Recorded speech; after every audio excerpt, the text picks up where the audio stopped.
ಕೆಲವೇ ಕ್ಷಣಗಳಲ್ಲಿ ಕೊಲ್ಲೂರು ಮೂಕಾಂಬಿಕಾ ದೇವಾಲಯಕ್ಕೆ ತಮಿಳುನಾಡು ಮುಖ್ಯಮಂತ್ರಿ ಆಗಮಿಸಲಿದ್ದಾರೆ. ಮಂಗಳೂರಿನಿಂದ ಕೊಲ್ಲೂರಿಗೆ ಈಗಾಗಲೇ ಬರ್ತಾ ಇದ್ದಾರೆ ಸಿಎಂ ವಿಜಯ್. ಮಂಗಳೂರು ವಿಮಾನ ನಿಲ್ದಾಣದಿಂದ ತಮಿಳುನಾಡಿನ ಸಿಎಂ ಕೊಲ್ಲೂರಿಗೆ ಆಗಮಿಸ್ತಾ ಇದ್ದಾರೆ.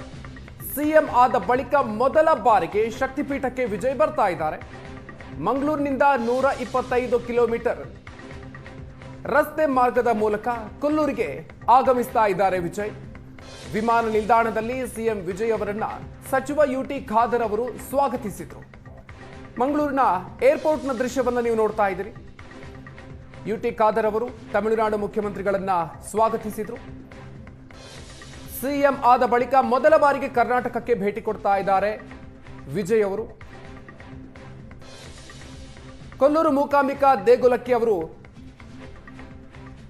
ಆಗಮಿಸ್ತಾ ಇದ್ದಾರೆ. ಇನ್ನೇನು ಕೆಲವೇ ಹೊತ್ತಿನಲ್ಲಿ ದೇವಾಲಯಕ್ಕೆ ಆಗಮಿಸಲಿದ್ದಾರೆ. ಒಂದು ಕಡೆಯಲ್ಲಿ ಮಂಗಳೂರಿಗೆ ಆಗಮಿಸಿದಂತ ಸಂದರ್ಭವನ್ನ ದೃಶ್ಯವನ್ನ ನೋಡ್ತಾ ಇದ್ದೀರಿ. ಮತ್ತೊಂದು ಕಡೆಯಲ್ಲಿ ಕೊಲ್ಲೂರಿನಿಂದ ನೇರ ದೃಶ್ಯಾವಳಿಗಳನ್ನು ನೋಡ್ತಾ ಇದ್ದೀರಿ. ಭಾರಿ ಭದ್ರತೆಯೊಂದಿಗೆ ಅಲ್ಲಿ ಎಲ್ಲ ರೀತಿಯಲ್ಲೂ ಕೂಡ ಸಿದ್ಧತೆಗಳನ್ನ ಮಾಡಿಕೊಳ್ಳಲಾಗಿದೆ. ದೇವರ ದರ್ಶನಕ್ಕೆ, ತಮಿಳುನಾಡಿನ ಮುಖ್ಯಮಂತ್ರಿಗಳ ದೇವರ ದರ್ಶನಕ್ಕೆ ಎಲ್ಲ ರೀತಿಯಲ್ಲೂ ಕೂಡ ಅಲ್ಲಿ ವ್ಯವಸ್ಥೆಗಳನ್ನು ಮಾಡಿಕೊಳ್ಳಲಾಗಿದೆ. ಇನ್ನು ಮತ್ತೊಂದು ಕಡೆಯಲ್ಲಿ ಮಂಗಳೂರು ಏರ್ಪೋರ್ಟ್ನಲ್ಲಿ ಆಗಮಿಸಿದಂಥ ಸಂದರ್ಭದ ದೃಶ್ಯಗಳು, ಸಾಕಷ್ಟು ಸಂಖ್ಯೆಯಲ್ಲಿ ಅಲ್ಲೂ ಕೂಡ ಜನರು ನೆರೆದಿದ್ರು, ಅವರ ಅಭಿಮಾನಿಗಳು ಇದ್ರು. ಈ ಸಂದರ್ಭದಲ್ಲಿ ಅಭಿಮಾನಿಗಳತ್ತ ಕೈ ಬೀಸಿ ನೇರವಾಗಿ ಕೊಲ್ಲೂರಿನತ್ತ ವಿಜಯ್ ಹೊರಟಿದ್ದಾರೆ. ಇನ್ನು ಕೊಲ್ಲೂರಿನ ದೃಶ್ಯಗಳು, ಕೊಲ್ಲೂರಿನಲ್ಲಿ ಈಗ ಸಾಕಷ್ಟು ಪೊಲೀಸ್ ಭದ್ರತೆಯನ್ನು ಕೂಡ ಮಾಡಿಕೊಳ್ಳಲಾಗಿದೆ.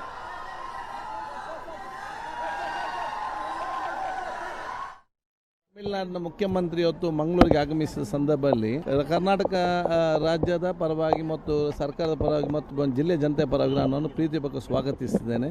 ಬಹುಶಃ ಬಹಳ ಆತ್ಮೀಯತೆಯಿಂದ ಮಾತಾಡಿದ್ದಾರೆ. ಬಹುಶಃ ಕರ್ನಾಟಕದ ಬಗ್ಗೆ ಮತ್ತು ಮಂಗಳೂರಿನ ಬಗ್ಗೆ ಬಹಳ ಮೆಚ್ಚುಗೆ ಮಾತನ್ನು ವ್ಯಕ್ತಪಡಿಸಿದ್ದಾರೆ. ಇಲ್ಲ, ಇಬ್ಬರು ಮುಖ್ಯಮಂತ್ರಿಗಳು ಬಹಳ ಆತ್ಮೀಯರಿದ್ದಾರೆ. ಪರಸ್ಪರ ಒಬ್ಬರಿಗೆ ಗೌರವ ಇದೆ.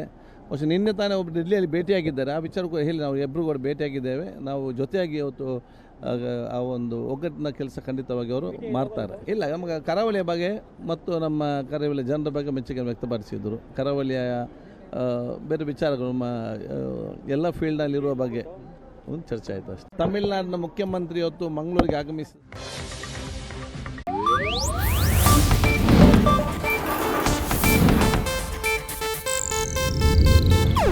ಇದು ಏಷ್ಯಾನೆಟ್ ನ್ಯೂಸ್ ನೆಟ್ವರ್ಕ್ ಪ್ರಸ್ತುತಿ.